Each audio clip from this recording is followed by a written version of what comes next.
I fumbled. I was talking to you about that girl the other day. And Yeah, you sit on the bench and talk about it with your teammates. Yeah. You don't go to the other side and you're like, man, wasn't that embarrassing when I just fumbled the fucking ball right to you guys? Because to what end? And the end is, well, since maybe you'll let me get a pity touchdown. Since could you just let me have a do-over? Can you just let me score once to see how it feels? I think some of the Red Bull bringing me back to life is two things. First thing is, I used to drink a lot of Red Bull vodkas when I was drinking. You know what I mean? Yeah, so it's like half, yeah. So you know what I mean? So there's like a little bit of... People scare me with those. Well, I'm not those people anymore, first of all. Your former people. My former people, yeah. Red Bull vodka is a dangerous combination. Did you denounce the Nazi thing? Yep, I denounced that. Good. Good. In the name of Israel. Thank you. Wow, this coffee's great. Yeah. Right? Good job. Cheers. Yeah, I know the coffee's good. Cheers. Hell yeah. Gabe was just saying cheers because he used to hang out with a lot of Australians and British people when he was a kid. Isn't that so fun about Americans? How if we know anything about anywhere else, we try to just like slip it in. Yeah. Yep. Yeah, I mean, it also just like, for me, that was like, I went to like an Australian church. Nar. Yeah. So. Oh, nar. So literally the whole, like all of the pastors, all their kids, like there were like 100 Australian of the people church in America? Yes. Yeah. It was a church that started in Australia. Why? It was a big, massive global church. Did you ever go on Tuesday? Yeah. In it. Yeah. Both were not Australian. Wait, you've met our Australian friend, right? I don't think so. Didn't you do one of the out of town drastic kills? Wait, the female Australian comic? No, the Australian buddy who was like helping us with our drastic kill stuff. Oh wait, yes I did. Okay. Yeah. So, Yeah. Tuesday is a fucking time. How was it growing up like in that church with those people? Those savages. Those people. Yeah. I say cheers. That's about it. That's where it stops and starts. Yeah, I wasn't ever able to shake that. That's but the gotta rest make of the it, Holy. That's got to make the distanced Holy myself Spirit from. more fun in an Australian accent. I was gonna Oh, ask. for sure. Oh my Absolutely. God. Yeah, the whole thing was a lot more fun. Yeah. Yeah, it's a lot. Their culture in general is less they're a little bit more liberal on everything, and so the rules were less enforced. We got a Bobby for Christ. Yeah, Bobby for Christ. That's Doing cookouts. I can fun. see you're like, you hate how bad our Australian accents are. I can't do an Australian accent to save my life. I'm just saying the no, words. I just haven't done it in a while. I'm keeping myself from doing it, There- and also doing a bad Australian There accent. is a female comic 'Cause I saw- from Australia named Talia who was like in town for a while. And I was talking to her and she said that Australians don't really hear their own accent. She was like, we think we sound just like you guys. That's crazy. And I was like, that's actively insane. Like, nobody hears their own accent. no, but they think That's they true. sound like Americans. They just think they don't sound like anything. but they equate that to the American accent. So There like, is a universal American For an sure. American accent that sounds pretty flat and universal. Yeah. and some of that just comes from the fact that there's but some like shit Australians with the crazy. here. But you're saying she was saying like they think they sound American, yeah, not she just was they like, sound neutral. Because we were on like a Zoom That call. is legitimately crazy. Yeah, we were like on a that's Zoom insane. call with a bunch of people, and she was only Australian, and we kept having to say like, "Sorry, can you repeat that? We didn't understand what you said." And she was like, "I'm so sorry. I really didn't know my accent was so strong. Like, you guys sound the same as me in my head." And it was like, to me, that's Right. just crazy because I don't know. You can't hear accents as much if you're not like a native speaker. Like when you get better at a language, you can start hearing accents, right? So like, if English is your second language, it kind of makes sense maybe that you don't hear it as much. But like a native But if you're English surrounded, speaker. that's also. But If I you're know I sound surrounded- very different from a British person. Yes, you know? especially if you were surrounded by British people, you'd be constantly reminded that, like, oh, I sound weird. I was constantly reminded I sound Texan when I went to visit my cousins in New York last month. Okay? Yes, even that much of a difference. Yeah. Yeah. And you don't have like a thick accent. And everyone down here is Uh-huh. like, "Where's your accent?" Yeah. Yes. So yeah. Yeah, my buddy Patrick, who I grew up with, that I met at that church, he moved here when he was like a teenager, like 13 or 14, right? So like, and at that point he was like, I don't know, 20, and he didn't have a thick accent, especially compared to the other people who were fresh. You could tell it was like, oh, you've been here for a long time, and also you came here when you were a kid, right? So your accent started to develop. 0 times did somebody on the other end of a drive-through line ever understand a word he said. Literally, it got to the point where he would just pull up to the drive-through line and lean his seat back and let me, like, he would have already told me his order, and he just didn't even try. Because it wasn't even like they would get something wrong. He would get done, and they'd be like, one more time in English, please? I understand none of that. Oh, nothing. 0. That He used to get so mad. It was hilarious. And I thought I would laugh. This was in like Georgia.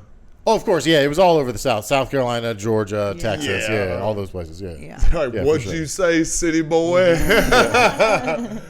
Yeah, city they is he also from? thought he was from New York. So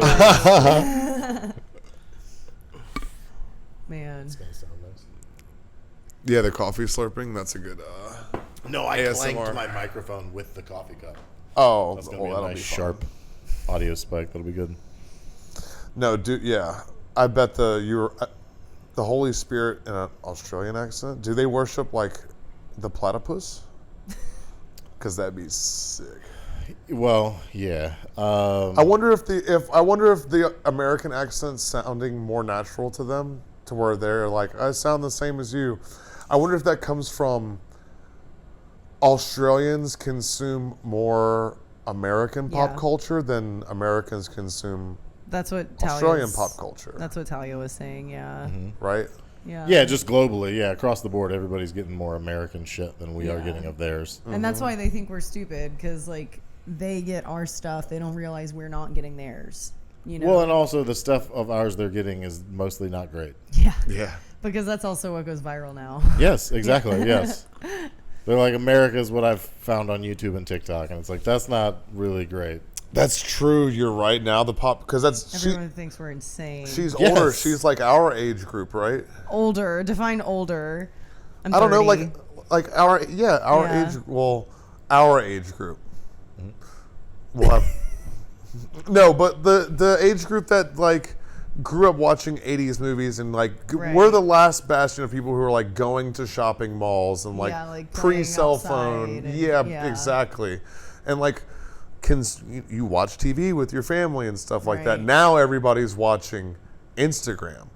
Right, so like that was the case. Like the nuclear family around the world was kind of like that was the schedule. It's like you all went to work and school, and you came home and you ate dinner, and we'd all watch Seinfeld or whatever fucking Right. thing your family watched. Yeah. Right, but now everybody goes and isolates and watches TikTok and Instagram. So yeah, like the generation, like our generation and before us of Australians, that was the pop culture that they grew up getting from America, right? It's like kind of the same one we were getting, like Ninja Turtles and shit. But now what they're getting is fucking lizard. Lizard. Yeah, also, like, American culture is much less defined now because there's not like a guiding, like, Well, there's two, what you're describing in places that have like hundreds of years of defined culture for the place. Right. I imagine are less affected by the scatter that's caused by us all being, you know, like you said, everybody's got their own personal algorithm, right? Like what we were talking about earlier. Like we all, even though we're all on the same spot, we're all getting completely different versions of that thing. Yeah, well, that's why there's so many more celebrities now, too. You can find a random person online that's got 5 million followers and you've never heard of them before. And Yeah. 5 million is like a lot, you know? Yeah, and a lot But of people who follow them assume everybody knows who they are. Exactly. Like even 100,000 followers, like when you put that into perspective of actual populations, that's not a lot, but it's considered an influencer and a pretty big one at that. So it's like, you know, celebrity doesn't mean as much, or it's different, or it's way more like niched down. Which is probably kind of nice to a certain extent, because we can kind of just do the exact thing that we want, right? But well, there's a surplus of it, right? Also giving everyone in each niche a different idea of what's going on, you know? Well, do you think that because social media is becoming more of a form of entertainment now, more than it is like a way to connect with people, right? You spend more time on it watching reels or just scrolling that than it was when Facebook first come out, and it was like, you know, you were posting about your fucking, you know, your play that you were doing in high school or whatever, or you were just posting about whatever. On it. Yeah, it was mostly do you remember the era? Do family. you remember the era of Facebook when it first came out, when statuses were listed like your name, and people would do it like it was a verb, like it would say Allison Wojtowecz, and I would be like, is rehearsing for Pride and Prejudice right now. Yeah. Like I miss that so much, because it was just random stupid status updates. Yeah. Now it's just people yelling in groups. Yes, in a circle with each other.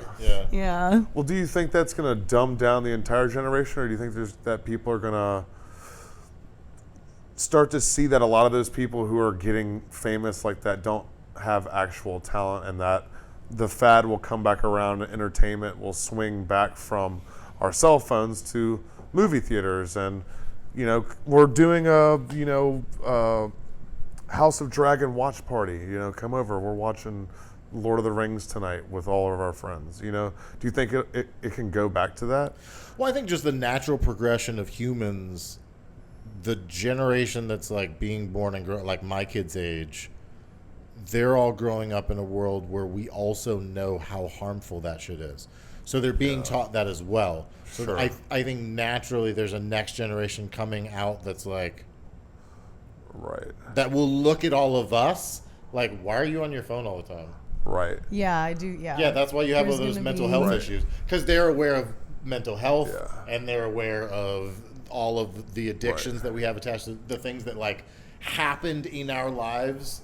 So we didn't really get the knowledge. We just were the guinea pigs. Right. And so we're all hooked on all this shit. Like there's a next level of people who I think will be like, coming out of the gate will be like, no. And also, I mean, like, I don't let my kids do this shit. I was gonna know say, how like, harmful it is for definitely, like the people that are having kids now, whether they're millennials or even like some of the older Gen Z kids, because those kids are 25 now. You know, like I've noticed a trend with some of them being pretty open about like, we're going to be a screen-free house, or like we're very severely limiting the screens. Like we are not going to be, you know, screen babysitting the kids. Because now that becomes a be form of rebellion.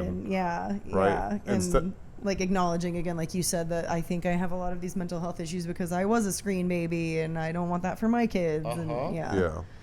We're essentially the people though that you see the homeless guy on 6th Street and you're like, fuck, don't you know that crack is terrible for you? And like, we all know that. Well, I had to find out the hard way. Yeah. But like, somebody who found it in the 80s is like, nah, this is the best thing ever for the rest of their life. He's like, no. Reagan gave that to him personally. And now, right. That's us. Like the cell phones, the social media is the crack, and we're just in 1979, basically. Yes, like, exactly. Yeah. We're hanging out by Rick Ross's house. That's the other thing too that weirds me out about social media and all this shit right now is like we live right next to like AMG and the fucking Palantir. Wasn't Peter Thiel lives in Austin? Like, oh, I didn't know that. Oh yeah, Peter Thiel like lives in the same neighborhood as Rogan, dude. Yeah. So, and all those rich oil people, I never really thought about it in those terms before, as far as like lobbyists and people who are like pushing for war and shit like that. But Texas is full of oil money people. Like, I don't know. You think they're not like, yeah, go fucking do what Saudi Arabia? I don't know. I just think about I've been thinking about weird shit like that lately. We do I grew up living around Washington D.C. and like the CIA headquarters and FBI headquarters, and like Austin has some shit going on though. I think it's a lot more going on here than people realize. That's what I'm saying. I mean, even just like ever since like the drone sighting started, however long ago that was, I've just been wanting to like look at the sky more to see if I see shit. I've never really seen anything like droney or UFO-y, but What I have noticed is there's a shit ton more helicopters in the sky over the last year, Yeah. which I find interesting in itself. We do have a military base here, Yeah. Camp Mabry, so like, yeah. And then 2 that are a And short there's so much helicopter tech right coming away. here, Yes. you know? Yeah, that's not just gonna be unmonitored. Yeah. Yeah. I think a lot of finance people have come here too. Like a lot of crypto people came here, a lot of tech people came here. Yeah. But I think during the pandemic, this became one of those little oasis towns that finance people probably came from Dallas and New York City and other financial hubs around the country. And they're just hanging out here now, fucking working from home or just sitting on a pile of cash, don't know what the fuck to do with it. And then you have people like Elon Musk and Peter Thiel and yeah, it's crazy. And then our governor, I mean, all of that's happening right here at right here downtown, right? And they're all super plugged in with the current administration. And Texas is like a huge lobby and takes up a lot of seats and has a lot of electoral college votes. So like, yeah, I mean, it's such a necessary state to the country. Yeah, like, it's a fucking powerhouse of a state too. Yeah. Yeah. Yeah, and it's also in the middle. Yeah. Like just geographically, it's very important. easy to get everywhere else. Yeah. Surprisingly, like it's so hard to get out of Texas Once by you car. get out, yeah. Once you But by escape, plane, it's pretty nice. yeah, Yeah. it's great. Yeah. Yeah, it is wild, especially coming from here in the center. I know. How much Texas there is to get to the other side in any direction. Destiny and yeah. I drove to Denver when we did shows there in the fall, and it was a 15 almost 16-hour drive You with go stops. up through like Lubbock or Amarillo. Yeah, we went up the Panhandle. 11 out of the 15 hours was Texas. Yeah, I Yeah. believe that. Yeah, That's gnarly. And Yeah. you drove halfway up Colorado Yeah. Yeah. in And we went the through a 3 little bit hours of that Oklahoma. 15-hour drive. Yeah, I saw Yeah. a little bit of Oklahoma. Yeah, Yeah. crazy. yeah, and a lot of that was just driving up Colorado, right? Yeah. Yeah. It wasn't even driving. Like you were there, and then you had to go up. Yeah, Texas is a fucking. It's great though. It's a country. It's a whole goddamn country. Well, that's what makes it great for comedy too, is because we can organize little tours here. Like you can go on through Oh so yeah, many and little the towns. West. I love performing in West Texas, dude. Yeah. Oh hell yeah. Am I gonna die from this? Yes. Yeah, all the little towns in Texas that I've done comedy with or without Gabe. I mean, Terlingua is fucking insane. I've still never been there. Yes. What part? I don't even know what part of Texas It's that's Big in. Bend. Okay. Yeah. Yeah, El Yeah. Paso was fucking insane. El Paso was a blast. I want to go back there. Any of those little towns, like you've done the ones up there in like Temple and stuff a bunch, or like west of there at fucking. I've done like Yeah, I've done some stuff in Cavazos. Waco and Uh-huh. out further to like Killeen and what's it called? Fucking Colleen's fun. yeah. Ty used to host one some little fucking town like north. Well, there's one. Northeast There's of a here. room in Lampasas now. I've done San Angelo 5 or 6 times. Always a blast. I've gone even further out to Big Spring and Monahans, which are closer to Odessa. Okay. Super fun. I've never gotten to do El Paso, but I think I'd love it. Once you get out of Austin, like Austin is so. Well, because it's like Texans are fun. Like they tend to lean a little more conservative, but they don't give a shit what you think. Yeah. And they're really fun about it. Yeah, They're yeah, basically just like be yourself when you come in here, and we'll go with Right. it. Yeah. Exactly. And so, like, if you psych yourself out coming from a liberal city like Austin, or like even Yeah. more liberal like New York or something, like you're not gonna do well because you're psyching yourself out. If you go up there and you're like, I'm gay, I'm this, I'm whatever, I'm liberal, I'm that, like they don't give a shit. Just be funny about it and like take that Yes. stance, you know. And yeah. But if I've that's seen- all you've got, that's not going to be enough. Like if you think, like if you don't think just that's talk gonna have about your shock sexuality value, or whatever. Yeah. Yeah, they're gonna But, be like, okay, cool. They would get annoyed if you just talked about sex as a straight person too. Yes. Like Right. just be You're right. interesting and funny and relevant to us. They really do like the relevancy Sure. stuff. Yes. If you can learn one thing about their town and put it in your set, they go my crazy. gosh, Yeah. Joking about Alpine and Terlingua in those two towns. Yes. Fucking Oh, they murders. absolutely love that shit. Yes. I think what makes it all right. What part of what makes Austin so challenging is not just all of the people that we're like doing shows with and like, fuck, that was a really good joke. I need to write better jokes, right? And like, and us riffing and like we all make each other funnier in all those different ways, right? But also the audiences, because this isn't like true Texas. This is like a purple spot in Texas, right? Yeah. And there's people here from all over, especially post-pandemic, all the people that came here, like myself and him, and people that came here from California and other places like that. But it's kind of becoming an international city too, right? So it's not true Texas. It's becoming like a little pocket, like some of those other. And then you have the expectation, like Austin is this comedy hub Well, now. yeah, It's I was like gonna comedy say, it's like, Disney yeah, you World. have all Yes, those things you just God. said, but like it's like a lot of the people that are comedy fanatics that are coming out are kind of expecting the mothership vibe everywhere. Yes, So they're it expecting Shane Gillis to encourages- walk in at any moment. Yeah, Yes. it encourages this, like, I don't want to say bro-y, but like you said, Shane Gillis, so like kind of bro-y, Yes. like slash edgy slash, what's the craziest thing I can say? Not necessarily the cleverest or best written joke. I'm not saying those don't also kill, but it's like the crowds are kind of hungry for this weird little edgy version of comedy. Not always, other things Sure. work. And even if not hungry But- for, expecting. Yeah. Like this is a conversation I had with John Carden recently. He was telling me, I think he was in San Francisco with Dave Attell. John, I'm sorry if I'm misquoting this story, but I believe that's what was happening. John is And- an avid listener. He is. yeah, He always has. yeah. Well, John's a killer also, but he said this one particular night he did not have a good set, and then Dave Attell proceeded to like go up to headline and just fucking murdered. And so after the show, John was like, "Dude, how did you do that?" And he was like, "Look, man, I tour 45 weeks out of the year." He was like, "I do 40 punchline Sacramentos out of that tour, and I do 5 San Franciscos." He goes, "You're just fine." And basically what John took from that was him being like, there's certain cities that are just fucking weird to perform in, and me and Right. John both agreed that Austin is one of those. Not Yeah. maybe not necessarily in the same way as San Francisco. Denver is weird to perform in Denver too. is very weird. I felt Miami. so, oh my God, I felt so like triggered, but also a little bit at home in Denver because it feels so much like how the Austin scene was when I started. That's what it was like to Okay. perform in Yeah. Austin when I started, is Yeah. what Denver feels like now.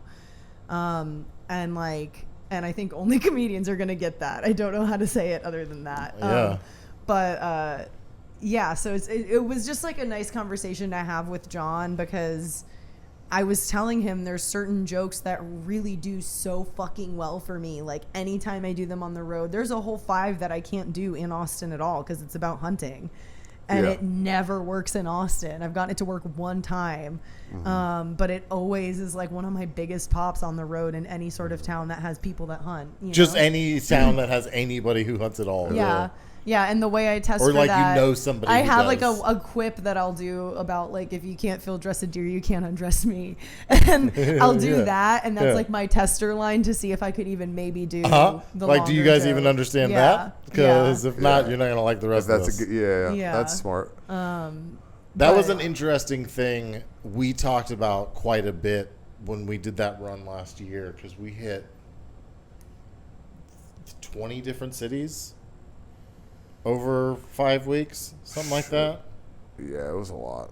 So, Even the cities that we kind of had to like gloss over the first week because of the hurricanes, we went back to. We still went to Tampa and we still went to Orlando. yeah. So, Louisiana, Alabama, Florida, Georgia, and South Carolina.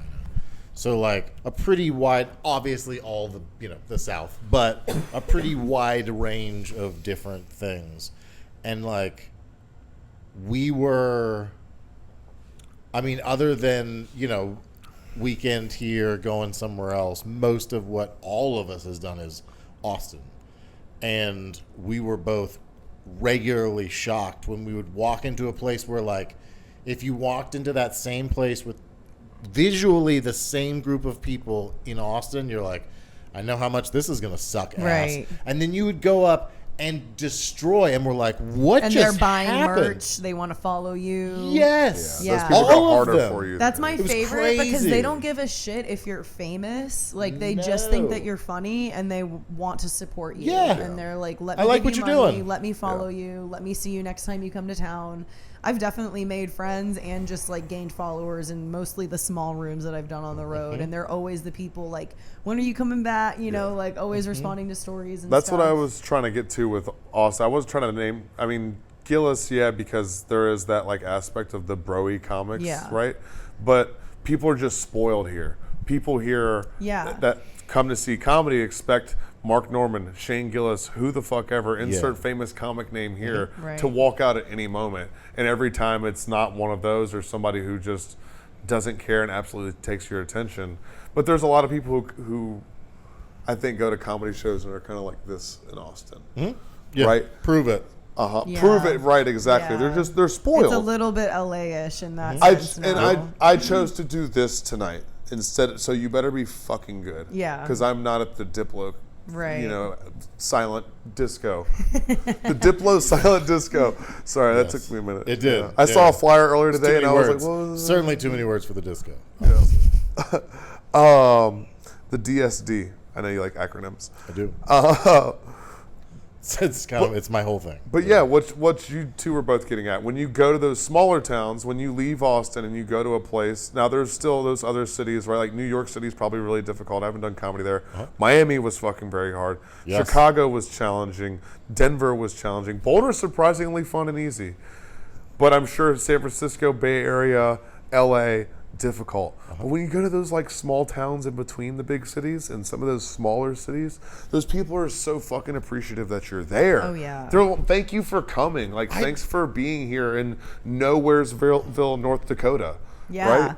Dude, I loved South Dakota and North Dakota. But yeah, like nicest people. Yeah, I just particularly remember South Dakota because that was the night that we like went out after a show finally. And the bartender of where we had our show shut down that venue and was like, follow me. And we're just walking down the one street that has things going on in Deadwood, South Dakota. Fuck yeah. And he brings us to a gift shop entrance that clearly has the closed sign hanging on it. He just starts banging on it. And we're like, dude, what are you doing? And then like someone comes and opens the door and he like pushes us in, and it's just like all of these clearly service people that just got off from closing the other shops around the street. They're all taking shots in this gift shop, and I'm like, what the fuck is going on? He goes, go to the back and turn left. And so I walk to the end of this gift shop and you turn left and it's just this secret entrance to this honky tonk, like classic, like crazy night. Everything is wood, like, you know, built-in chairs and tables everywhere, big, huge bar. You turn right, there's like a huge fireplace splitting the bar area from the dance floor and the band area. And like this huge patio, you go outside, like poker area. I was like, yo, this is cool, crazy. Yeah, that's it great. was so That's fun. so cool. Yeah, that's awesome. But yeah, like that's, first of all, you have to like go to that small town, and then you have to like make friends with the locals. Somebody like, who you knows have to has to like you enough to bring you in have there. Yeah, you know, so like performing in places like that gets you such a cool little inn that you wouldn't if you're just there to visit. Yes, you for know? any other reason, if you just happen to be in that town, you would have never found that place. It like gets you instant clout as long as you don't fucking suck. Yes, you know? yes, don't eat shit, or even just don't be an asshole. Yeah, mostly don't be an asshole. Yeah, but that's so excellent. fun. Yeah. That's good shit. How did you make a connection with fucking South Dakota? Well, there's a couple that lives. They just moved back to Austin. They run this little booking company called Turn 2 Entertainment. It's Amy and Shannon Muggeridge, and he's a comedian. She's the booker, and so I went. Amy does like the girl runs, and so she booked me in a headliner, and we just literally flew up. I was already in Denver. They picked me up in Denver, and then we drove through the Dakotas and all that stuff for some shows. And that's so fun. Yeah, it was fun. Very cool. Yeah, I bet that's gorgeous. Yeah, by the time you're in Denver, it's a really pretty like the rest of the way, because once you like, I didn't even realize how cool Theodore Roosevelt National Park is, but that's in western North Dakota. It goes like Theodore Roosevelt and then the Tetons and then Yellowstone, so it's kind of like the start of all that crazy cool stuff. But awesome wildlife viewing. Like I saw so many bison and prairie dogs, which I'm obsessed with now. They're so stupid. I understand why whack-a-mole was invented because of them, but they're so funny. There's like wild horses out there. I didn't get to see those, but yeah, it was very, very cool. But yeah, so we just like kind of mapped out our whole little thing and did a show a night in a bunch of different cities, and then got to see like that park one day, and I'd already seen Mount Rushmore, so we went to the Native American one, which I can't remember what it's called right now, but they're carving a Native American facade into another mountain nearby in the same town that Mount Rushmore is. Oh, that's cool. Oh, that's very cool. So that was cool. Yeah.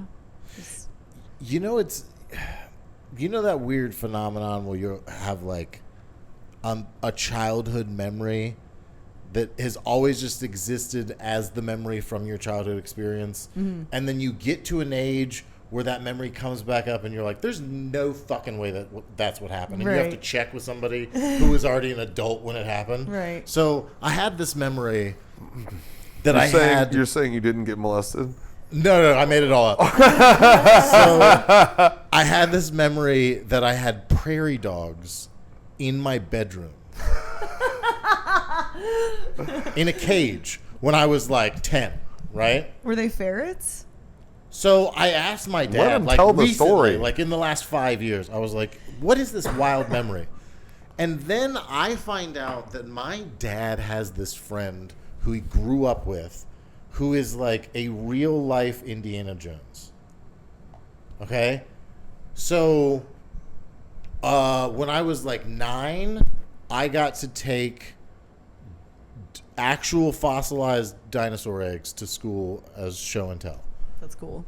That's so neat. Because this guy will go and find things that you shouldn't find, and then he needed a place to hide them, and nobody would check the poor Kerr's house. So legitimately, he would hide all these treasures that he had illegally absconded with from these places, right? So the dinosaur eggs came from, there was a big landslide in China. He's like the Pink Panther. Yeah, he was crazy. He's out right? here stealing religious artifacts. So I have all these wild memories. Well, it turns out I legitimately, so prairie dogs are not, like you can't, that's completely illegal. Of course. So he was transporting them for somebody who had purchased them and needed a place to stash them for a few days because the authorities were hot on his trail. And so for like a week, I did have prairie dogs in my bedroom when I was like 10 years old. They're so fucking cute. Oh, they're loud as fuck and they're up all night. They're so stupid. I didn't sleep for a week. They're so loud. Dude, and there were like 4 of them. The reason I keep saying they're I stupid. think your dad's lying. They are amazing. They were fucking incredible. They're so funny, but like every time they jump, squeak. So they're loud as fuck. Every time they jump, they squeak. And I don't know if it's I squeak and then I jump, or if it's a jump and then I squeak. But they always do it together. But it's like a squeak bar. It's like a chirp. Yeah. It's crazy. Yeah. It's a crazy noise. Is that your sleep paralysis demon now? Yes. Yes, it is. I'll have to show you some videos, though. It's genuinely, like, so fucking cute to watch in nature, but I would hate that in my room. Yeah, it was a lot. It was a lot. But also, fantastic memory. That's so funny. I'm so glad you figured that out. I would have lost my shit. Yeah. Yeah. Yeah, we had some big fucking, it wasn't a diamond. It was like a emerald or something like that. Well, he wouldn't bring a diamond to your family. That he had gotten from some mine. Yeah, because we'd have fucking, shined it up and made it look nice. But yeah, all kinds of shit like that through like a decade period of my childhood that we were just like the stash house for this crazy friend of my dad's. Yeah. Dude, your dad's friend is the Pink Panther. Do you have was the Mona Lisa in your fucking bedroom for a week too? Yeah, you just had that lost Da Vinci in your house for a while. Yeah. I didn't even realize One day Gabe's going to see a Rembrandt painting and be like, I remember. I'm going to be like, wait, did I paint that? He's going to write a book about it, remembering Rembrandt. Remembering Brandt. Oh man, no. It's fucking stupid. Mm-hmm. Yeah, but write it down. So I don't forget Brandt.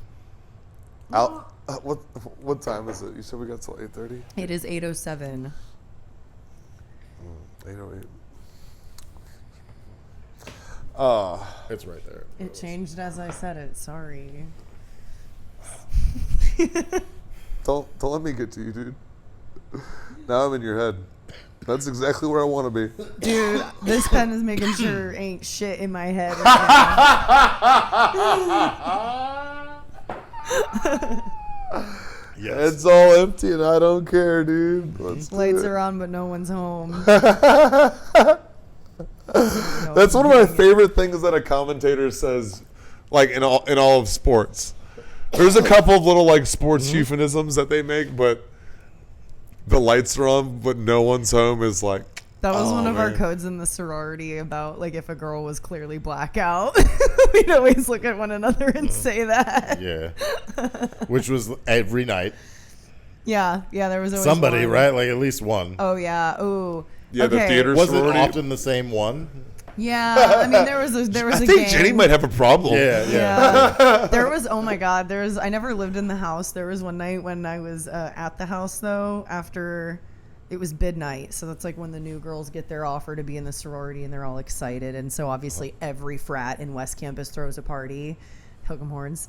And obviously, you know, you just, if you wear your letters, You couldn't not say that. Like Yeah. it just can't, like it was a tick. I didn't even go there, but I love the football team so much now that even I have a cult-like I'm response. feeling nostalgic because I found my Facebook And- memories a few days ago. Hook 'em also to the. and hook them to you. Yeah, And hook them seriously. to you.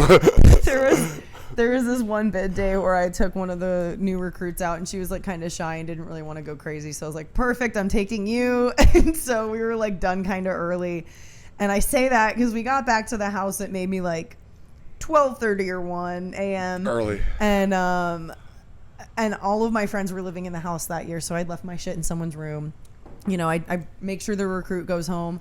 I go to get my stuff. I go to use the bathroom in the house. And I'm in the downstairs bathroom in the living quarters. So only girls are allowed back there. Even like the security guard isn't allowed back there. Okay. And I walk into the bathroom and it's fucking flooded. And I'm like trying to see what is going on with this bathroom. And all I can see is it looks like the water is like coming from all of the like floors and like the walls above it. Like it looks like just the floor is leaking. Like and the all of whole seam? The whole seam is leaking. And I was like, what the fuck? And so I run to the front and I tell the security guard and he's like, I'm not allowed back there. Can you go upstairs? There's another bathroom above that one and check that bathroom. I'm like, sure. So I run. Classic trap. I run. Yeah. Dude. Gets them every time. I run. And that bathroom is also flooded, but I hear one of the showers on. And so I'm like, hello. And I don't hear anything. So I kind of like go to move the curtain a little bit. And there's a girl just standing under the water falling with her hair just grudge like in her face. And she kind of just turns and like dead eyes stares at me. Like definitely terrifying horror movie shit. I couldn't recognize who this chick was. It was one of my sisters. Yeah. And I was like, But in that so moment, sorry. she was a demon. Yeah, I was like, I'm so Yeah. sorry. Like, I didn't know you were in here. And like, so I, obviously close the thing and I like run back downstairs and I tell the guard, like, there's a girl in the shower, but I think it's flooding. And he was like, well, get her out. And so I like run back up there. She's gone. And fucking the shower is still on. And I like move the curtain and she had gotten sick and it clogged the shower. And the shower had been running for so long that it flooded the whole upstairs and it started sinking through to the downstairs. Oh, no. And so I had to go downstairs and tell the guard that. And he like had to wake up our house manager who was like in her 70s. She was like a sweet old lady. I had to wake her up and tell her. And she's like, oh, I'll get a mop. And I was like, you're not mopping this. And so I took it and I mopped it. Like moved the shit or whatever so that the drain would work. And then obviously like made sure the shower was off and everything. But yeah, it was nuts. Do you have a ceiling mop or? No, I just went upstairs and let the clog do its thing. But yeah, it was crazy. Here's the part where we get blue collar for a second. What kind of structural damage was there? How long did you have to move out? Was there a renovation? What's going on? Did they come in and check for mold? They somehow did not have to move the girls out. They did obviously have to close that section of bathrooms. They had 2 other ones, so it sucked for the girls that lived in the house because they only had 2 out of 4 bathrooms, and there's probably 40, There had to be water. 40 girls in there. Water damage to the ceiling and the frame and structure, right? Yeah. Not their problem. I think For sure that happened. I think they finally like 100% redid. there Well, there's was. a I bunch think of they girls there. finally They just redid the whole house like last year Yeah. because they were asking me Yeah. for money for it. Yeah, absolutely. That floor, soaked in the water and yeah. Did the girls do like a flipping Waco thing and fucking remodel and rebuild the house themselves? No, absolutely not. No way. That'd be a fun show. That would be hilarious to try and get sorority girls to do something like that. Sorority girls fuck up their sorority house. Now they have to rebuild it like an episode on fucking Home and Garden TV.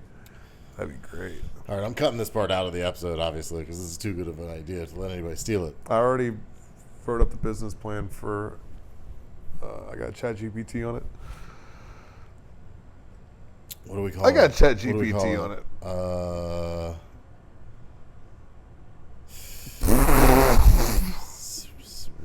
Sorority. I feel like you guys are more blazed than I am right Dude, now. I don't know what the fuck pretty, you're yeah, talking pretty, about. yeah, Oh my pretty, god. pretty high.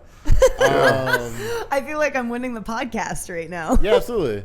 We gotta Whoa, to name it. That's the whole thing. Is you gotta like if you don't come up with a good name, then nobody's gonna buy All the right, product. well, hold on. Who's lying and who told the truth then, Allison? Yeah, Wait, what are you talking about? exactly. Exactly. And mean, he was lying, which he told one the of us was truth. talking about it? Precisely. Yes, those are the rules of the game. Yeah, now who's winning the podcast? Yeah, precisely. Glad we found our clip. We don't have, I don't think we have enough time to really talk about Grateful Dead concerts. That's a whole episode. We can try. We got 15 minutes. We can do it.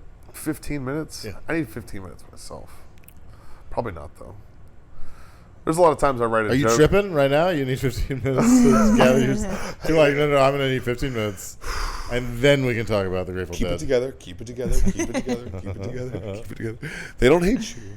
I will say, like, one of the standout parts of the sphere for me was just hearing Scott laugh with so much joy every once in a while when Fucking- certain parts would hit. Yeah. I've asked him multiple times if he was tripping that night because he was just so happy. He's like, "No, man."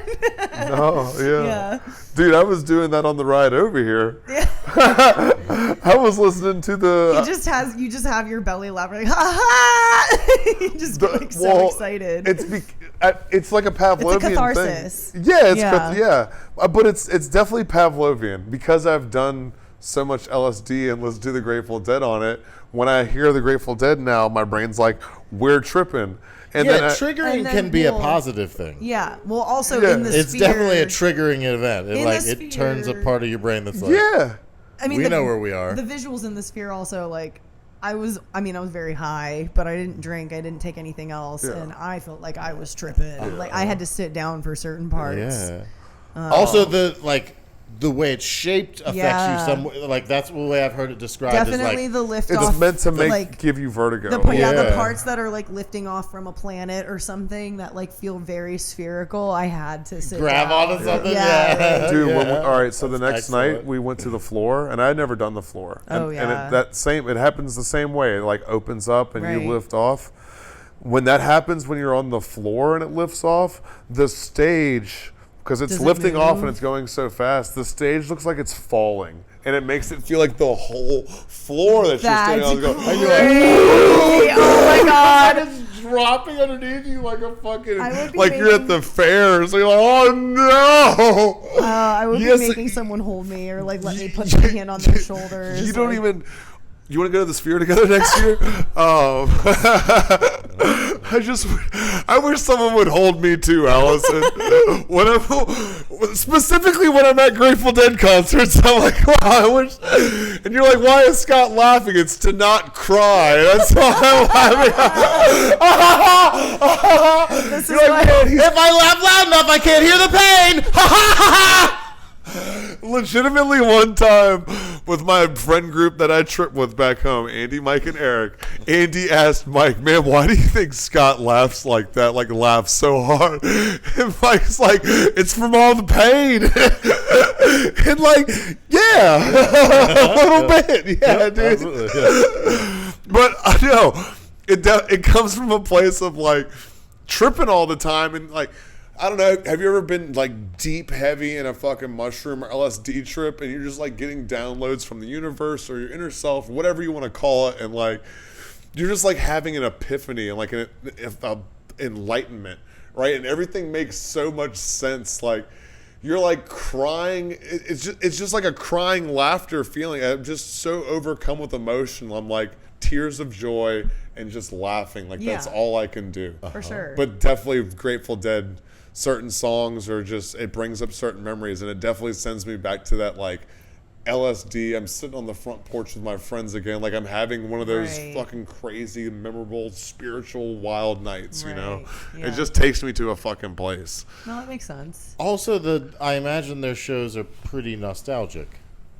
Just like the way it's built. Like a Grateful Dead show, it's like the whole thing is remembering the way it was. Right, yeah. That's the whole idea, is it's like this was the show that was built 40 years ago and we're still doing it. Right, but not just the show. I mean, an entire culture. They're still carrying like, and I know some of the visuals for the Sphere show specifically are like the house where it all started. You know what I'm saying? All that like type Grateful of Dead stuff. references. Sure, like the history of the Grateful Dead, but I just mean the Grateful Dead was such an integral part of the beatniks moving into the hippies, that like wave, right? And then the Woodstock and like the 70s, that kind of like, you know, fuck war, you know, free love movement. You know, like they still carry that hippie, right, like that culture through that whole time. Like, yeah, I mean, you see that with the caravan that follows them around with Shakedown Street. Yeah, exactly. Yeah. And like waving tie-dye flags. Yeah. And like all those people have gone through different metamorphoses, or people have come into it. Because I mean, they didn't stop. Like Jerry died in 1995. So like it also went through the late 70s and the 80s and the 90s a little bit too. So it's gone through like a metamorphosis, right? It's not wholly and purely like that 60s Woodstock, right? Everybody, but there's definitely like a flavor of it still in the air, for sure. I mean, you saw it just being on Shakedown Street. Yeah, you could, like, I see learned all those very people. quickly I could assimilate the culture far too quick. Yeah. Well, that's because John Mayer's there now, so it's easy to just be I think that's because of the overalls. I was going to say, I bought one pair of overalls and one pair of feather earrings, and I looked like a fucking Shakedown Street groupie. Absolutely. That's true. Yeah. Yeah, you blended in very, like... Yeah, a little too well. My mom was concerned. Yeah, she was like, "Are you coming home, or are you going on tour?" Sometimes you're like, "I'll let you know." Yeah, seriously. My grandma's awesome. By if the you way. had gone and done the floor, you wouldn't have come back. I sent my grandma a photo of me with all the shit on it. She just goes, "I just know you and I are hanging out together at Woodstock in a different life." Fuck yeah, dude! Yeah, let's go. But this like little bio is perfect to describe her. When I was in 6th grade, my grandma divorced the guy that I knew as my grandfather, moved back to New York, got her first tattoo, bought a Harley, and got her motorcycle license, and met another man, and that's now still her boyfriend. What the fuck? That's true. Grandma's a G, dude. She wakes up and like does her little prayers and listens to meditation music, and then turns on like AC/DC. Fuck yeah, grandma she's awesome. Fuck, that's so cool. Yeah. That's Go so grandma. So yeah, there's nostalgia there in that sense for sure. Yeah, and then also just a person. Everyone has their own personal nostalgia with it, and it's also one of those things that's like, if you can get into the music, like Fish is another thing that people like super connect to, whatever, right? Like they love it so much. You see people at the concert, but when I'm at a Fish concert and I see like, wow, like I'm at a Grateful Dead concert, I'm like, wow, they really love this. Like, isn't that beautiful? But when I'm at a Fish concert and I see the same type of person, it's like, I'm really into this. I'm like, you're faking it. Like, how do you like this? What's wrong with you? Right? So there's a certain community about it. Just everybody's. Also, Grateful Dead has like a. So you're saying to like Fish, you need the drugs? Yeah, no, yes. Like the drugs are fun with the Grateful Dead, I was but going to you just really argue that it's different have to genres have of music. It is. No, there's a totally different tone and vibe to Oh, it. you mean like Good and then Fish? Yeah, dude. Got it. Yeah, there's different genres. I think Gabe will hold you at the concert next time you go. Calm down. He's risen you up. No, come on, let's go to Fish, dude. Trust me. It was. I mean, there was some parts that were like, Craig tried to get me to go. I was like, I'm not Come spending on. money on this. no, don't do that. Yeah, certainly don't do that. Even the girl that I took didn't spend money on going Yes. to Fish, which smart of her. I get why Fish is her favorite band now because she probably always Goes gets to for go free? for free. Yeah, she's never paid to go see Fish.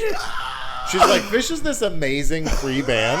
And then they just they give out free drugs. And then later there's a free ride back to the hotel room. Yeah, it's amazing. Oh, that's so No, funny. there's some women have an uncanny ability to just manifest free things all the time. I know, it's It's crazy. beautiful. Oh. I respect it.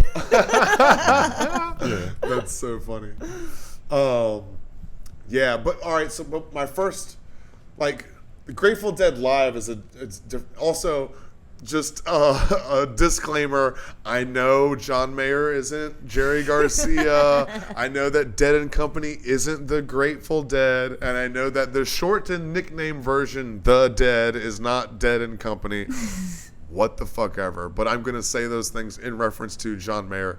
Dead and Company. Dead and Company. Also, I would like to be clear that you had an unlimited amount of roasts for the faces that John Mayer makes ready at your disposal, which is one of my also favorite parts of the concert because they kept putting his face on screen and I was trying not to laugh out loud because everyone was so into it and I could tell that we were supposed to be looking at the other visuals, but John Mayer losing his virginity to the guitar.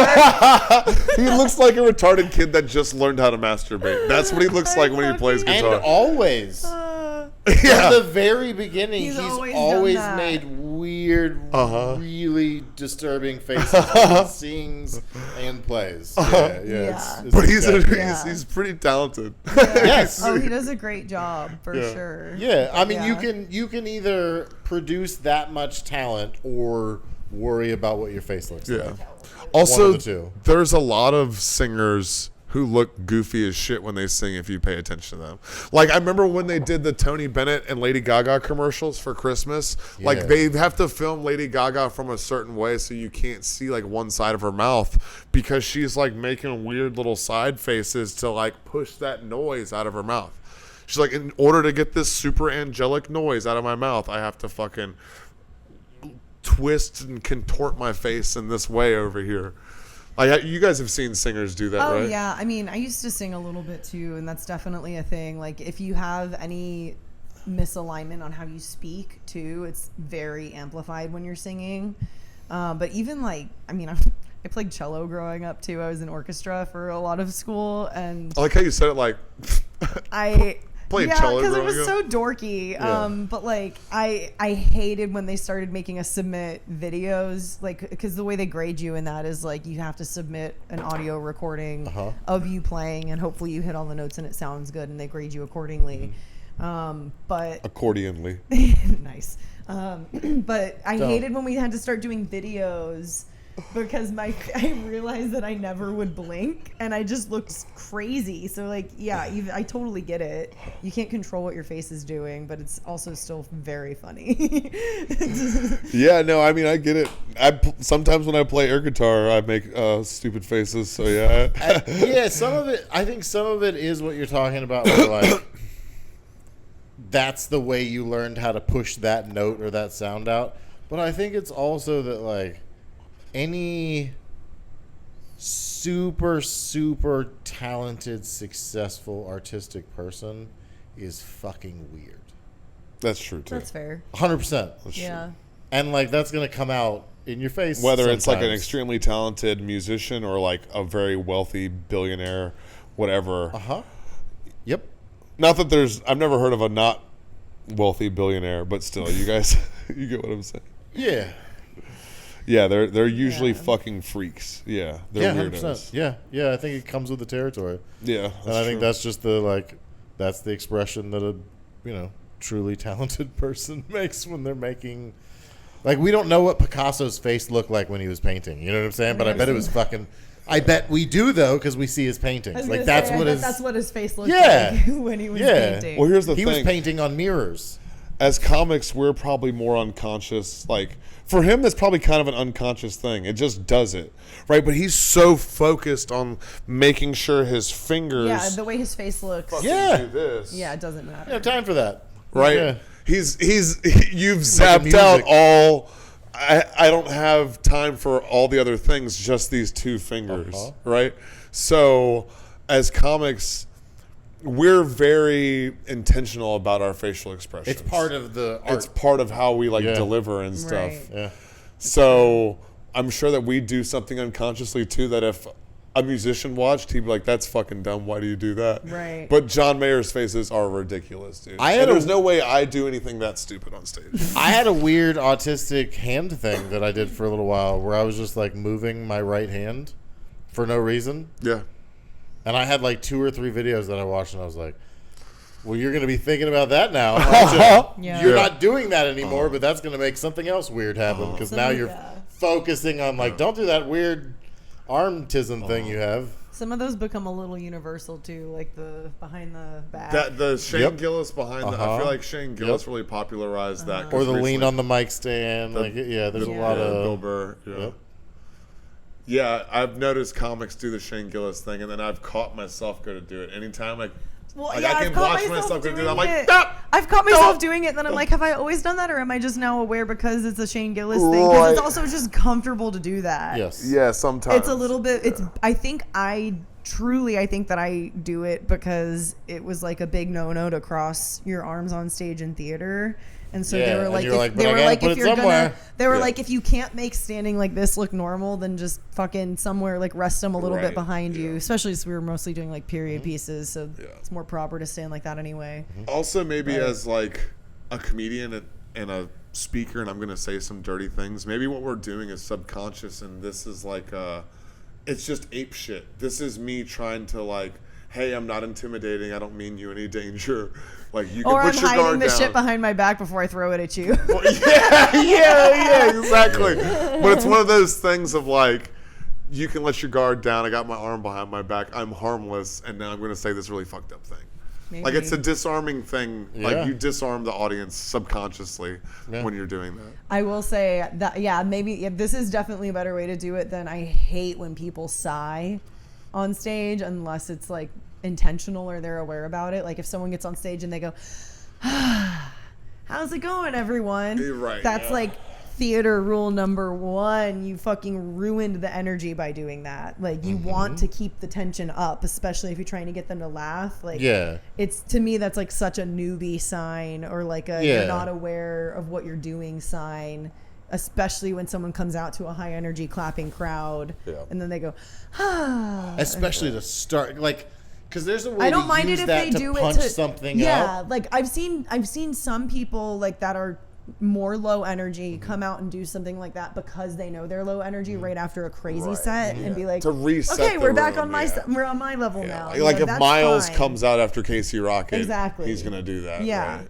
but like for the most part, it's not good. Lucas came out after, I don't remember who it was. I think it was on Secret Show, but Lucas had to follow somebody one night at Vulcan that just murdered, like totally annihilated.